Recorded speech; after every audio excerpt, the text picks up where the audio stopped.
Bob Corker, a Republican, was working very closely with Chris Dodd on this. It did have bipartisan support. They were trying to work a good compromise. Then a couple of weeks ago, Chris Dodd turned right around, slammed the door in the Republicans' face, and Corker came out and said, I don't know what just happened here. But all of a sudden, whether it was by direction from the White House or not, Chris Dodd and the Democrats slammed the door on the Republicans, and they could no longer contribute.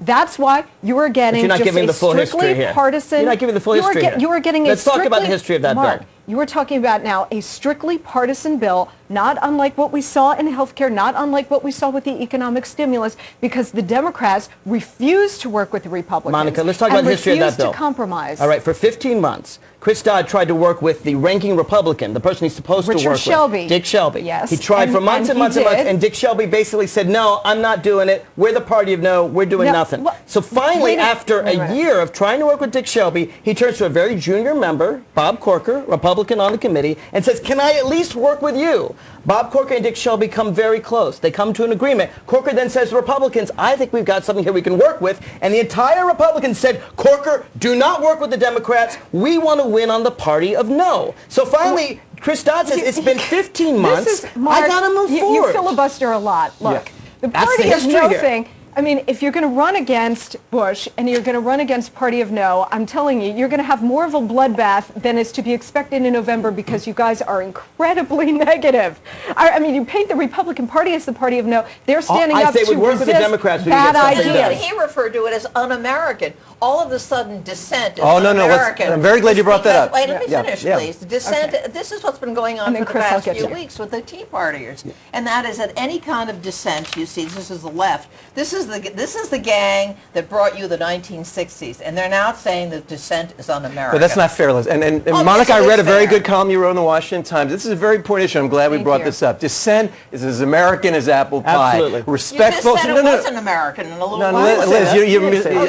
Liz, let's be polite here. What I'm saying is respectful civil dialogue is the best thing that we need in America, and we've been missing that. I would like to go back to partisan bickering. That would be a step forward. So we really need that. What scares me is this whole, and sadly Republicans are feeding into this anti-government militia thing. This, this is the point that I separate it because I respect. Let's be honest. No, let me finish. I respect, and I've said this many times on the show, I respect someone who gets out there and speaks their mind and I disagree with more than someone who I agree with who's a slacker and doesn't do anything. So I respect that. But when somebody says, like Michelle Bachmann, that it was, that Nancy Pelosi deserved and incited people to be spat upon, had racial epithets, because you know what they were doing? But let me just finish this.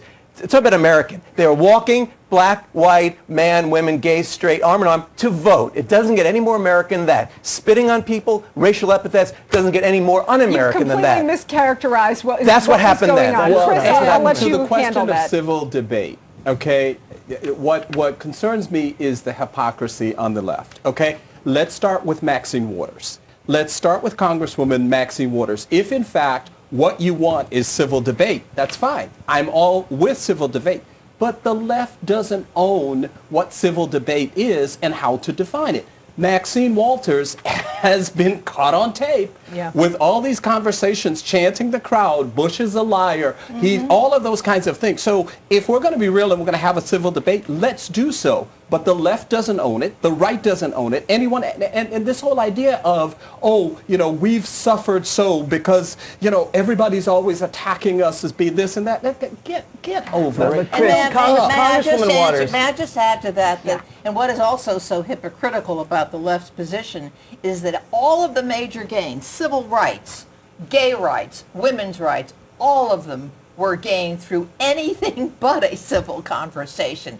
They were gained by blood in the streets, by people hitting one another. I mean, what is it? It was a bipartisan vote. Civil rights was a vote. Bill Connor was the one hitting people. I seem to recall Martin Luther King believed in nonviolence. So please, let's not attack civil rights leaders. Maxine Waters, as you know, is one member of the Democrats. You weren't there when they were burning I know my cities history. down. I know my history. No, you're too young to remember when they were sending the 82nd Airborne into places like Chicago to restore restore order. You're too young to remember and that was all on the left. Maxine Waters is a minor member of Congress, okay? Here you have, though, the vice presidential candidate for president, Sarah Palin, and on her website, she has gun sites with Democrats in gun sites, and she says, don't retreat, reload. This is now, why that could cause a crazy person to take a gunshot. The Democrats are not being taken seriously by most of the American people, because everybody knows what Sarah Palin meant there, okay? Well, what's this obsession with guns, though? Why That's does she put people in target sites? Why are you yelling louder than anybody else on this panel? I'm just trying to get a word in edgewise with you here, Liz. It would have been nice to hear your outrage for 8 years when the left was calling for the assassination of Bush. Who was calling for that? I never heard of any. Who did? Please tell me a single person who called for Bush's assassination. The left. Name a person. A left director whose name I don't have on the top of my head made a film acting out the assassination of George Bush. That was a fictional film. That was in not the anti-war whatever it is, I oppose it. Excuse me. In anti-war protests, there were signs, "Kill Bush." Yeah. We've seen them. This is your vice presidential candidate. And I've condemned that too. But the point is, the difference now, and if I may say, the very big difference now is, back during the Bush years, dozens of people were arrested for wearing Bush T-shirts. A nice couple, they won lawsuits from it. Now, openly armed militia with assault weapons freely walk around yards from where President Obama is speaking, and it's applauded. So it's different the way it's handled. All the left does is file lawsuits. No, but Liz, do you think it's right to carry weapons near where our president is and be allowed? No, I'm not talking about militias. These are just people open carry. If you're talking about Secret Service threat to the president, it's one thing. If you're talking about militias, they are protected by the Second Amendment. Aren't they domestic terrorists? Okay. Why don't you call them domestic terrorists, which is what they are? We are going to get in some emails because they are coming in fast and furious. Sure they are. Okay. Ken in Arizona says, Monica, one of your panel members said this was an improvement. I guess that's you, Scott, yes, talking about Obama. Are you serious? I have not had work in almost a year. Utilities costs are skyrocketing. The economy is tanking. You call this an improvement. Well, anybody who's out of work, it's obviously let me just go through a couple of emails and then we can all mix it up. Because of the Bush administration. Joe, you see, going back to Bush, the left cannot What do you think caused this depression? You guys are. You really want to get back to that? I'll do it. If you want to go there, I'm happy to. If you want to bring it on. Because the jobs were worse and worse and worse under Bush. Lower your voice for a second. If you really want to get into it, and I really don't want to rehash it because we only have limited time on this show. We don't have to rehash it. We all know what caused the depression. But what led to this great recession was liberal social engineering economic policies with the Community Reinvestment Act, holding guns to banks' heads, to loan to people. You really think they made the banks make billions of dollars? Okay, they forced them to make billions of dollars? Let me get in some emails here. Joe in New York says, Scott, please ask him to stop calling me un-American because I believe this president is completely Never wrong. said that. I've never said that. He didn't say that. No, Liz, that's not fair. See, this is the problem with this country. I praise people who raise their voice in informed, respectful dissent. I praise them to the hilt. And that's why I said that. Liz, you're not listening, Liz. We can roll back the tape. Liz, see, you reflect the discourse of the country being mean.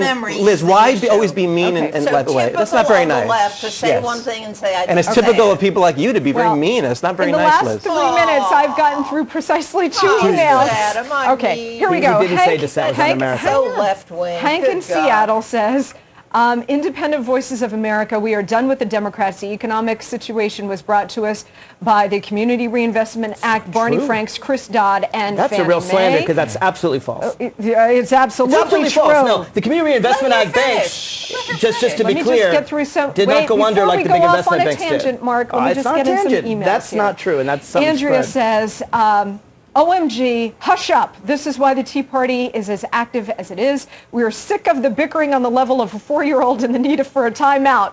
Guys, okay.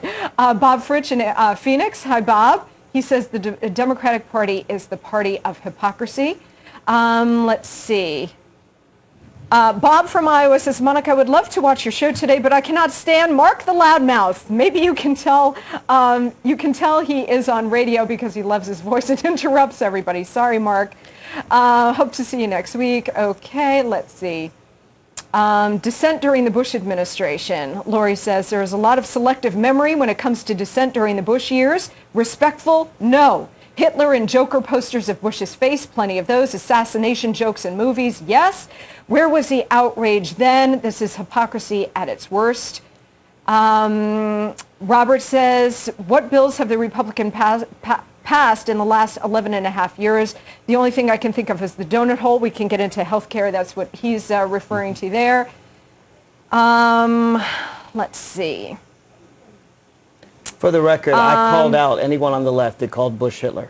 I did it. I said it was wrong. Well, if you did, I told them not to do it. You were one of the very few who did it because, and it was I disagreed with George Bush for lots of things, but he was no Adolf Hitler. And I think that any comparison of the president to Hitler, unless they're rounding up and killing people, is inappropriate. I oppose it on literary grounds. It's such an absolute old saw. Can't anybody be more creative in your bailing? Well, once you've run out of arguments, you throw it. You invoke Hitler.